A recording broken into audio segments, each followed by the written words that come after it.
Guys, કેમ છો? બધા મજામાં હશો? આઈ હોપ કે તમે બધા મજામાં હશો. અમે પણ બધા મજામાં છીએ. આજે અમે બનાવવાના છીએ કાઠિયાવાડી પેંડા. અમારે ગામડેથી માવો આવ્યો છે એટલે અમે પેંડા બનાવવાના છીએ. તમારી સાથે શેર કરવાની છે રેસીપી.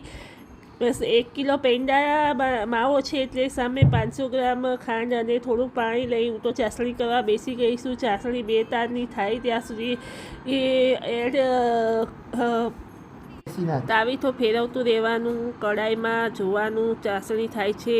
2 તારની ચાસણી એટલે પતાસું પડે એવી ચાસણી કરવાની છે. સતત તાવીથો ફેરવતું રહેવાનું, નીચે બેસી ના જાય તેનું ધ્યાન રાખવાનું. પછી બની જાય એટલે એમાં માવો એડ કરી દેવાનો. માવો છીણેલો પહેલેથી તૈયાર હતો એટલે એડ કરી દીધો. પછી બરાબર તાવીથો ફેરવતા જ રહ્યા. તાવીથો ફેરવતા જ જોવાનું કે નીચે ગાંઠા ના પડી જાય તેનું સતત ધ્યાન રાખવાનું. ગેસ બંધ રાખીને તો પણ સતત જોયા જ રાખવાનું અને ફેરવ્યા જ રાખવાનું, કેમ કે ગાંઠા પડી જાય તો સારું ના લાગે, સરખા ના બને પેંડા. એમ કે પછી પતિદેવ બેસી ગયા લાઈ કે હું કરું તારે તું પછી મને એક પણ પેંડો ખાવા નહીં આવે. મેં કીધું ના, પેંડા ખાવાય તો તમારે થોડીક તો મહેનત કરવી જ પડશે. કરો તમે.